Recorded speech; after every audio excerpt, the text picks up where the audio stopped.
She texted me at 2:13 a.m. I'm coming back. Just 3 words, no apology, no explanation, like she was talking about returning a borrowed sweater instead of returning to a marriage she shattered. I stared at the screen for a long time before I replied. Because in that moment, I realized something terrifyingly simple.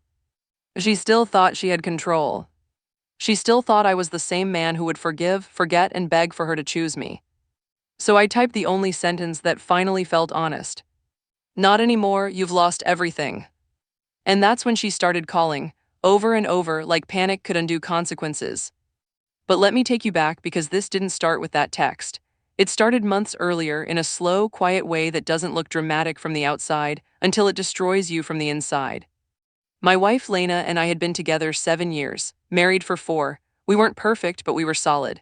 The kind of couple that people assume will make it because we didn't fight in public, didn't embarrass each other, didn't post weird passive-aggressive stuff online. We had a routine, a life, a home that felt safe.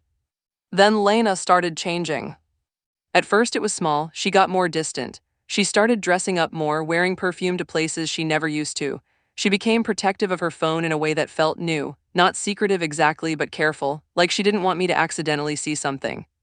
When I asked if everything was okay, she'd smile and say, "Yeah, just tired." Then the late nights began. Girls' night, she said. Work dinner, she said. Team bonding, she said.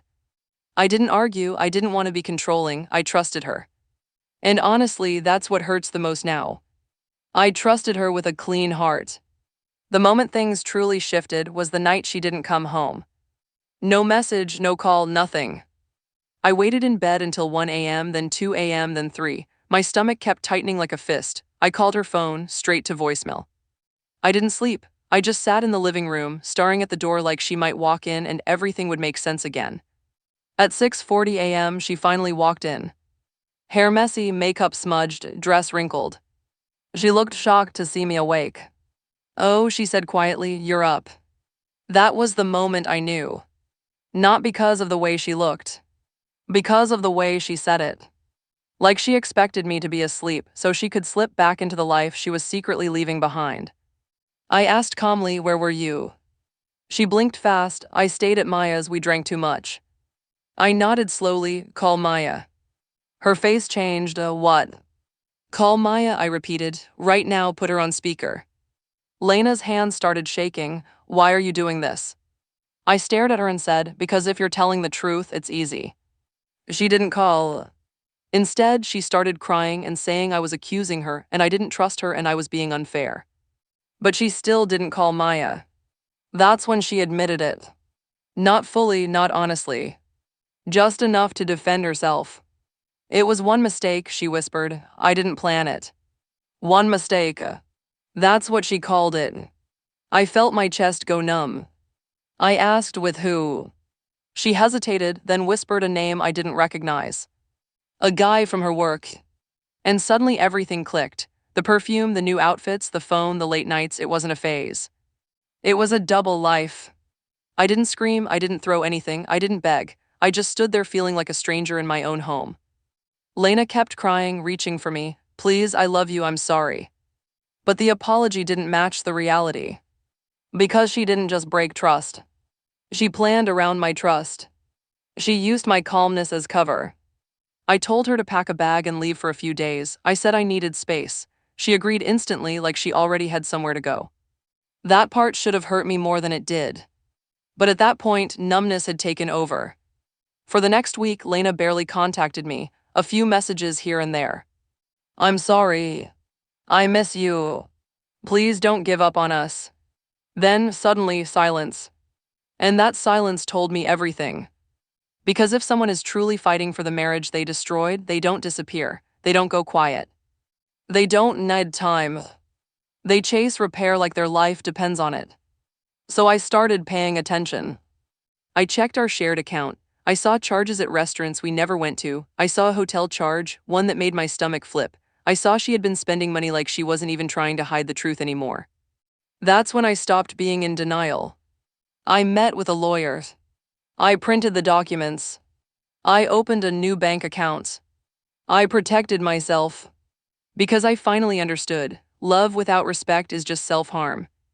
2 weeks later, she returned. Not to apologize, not to fix things.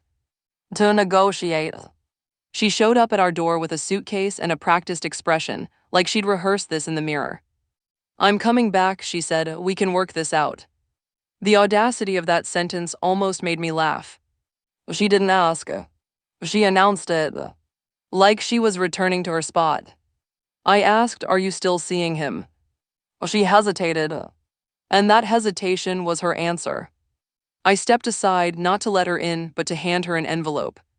She looked at it confused. What is this? I said, it's the reality you earned. She opened it and her face drained of color. Divorce papers. Her hands shook. Are you serious? She whispered. I nodded completely. Her eyes filled with tears. No, please, I'm coming back. I chose you. I stared at her and said the line that ended our marriage. You didn't choose me, you lost him, and now you want to come back to what was safe. She started crying harder. I made a mistake. I answered calmly, you made choices, a lot of them. She reached for my arm, desperate. Please, just let me come home. And that's when I said it. Not in anger. Not in revenge. In peace. Not anymore, you've lost everything. She collapsed in the doorway, sobbing like someone had died. But what she didn't understand was, something had died. Not just trust. Not just love. The man who would have forgiven her died the night she walked in at 6:40 a.m. smelling like betrayal. I closed the door.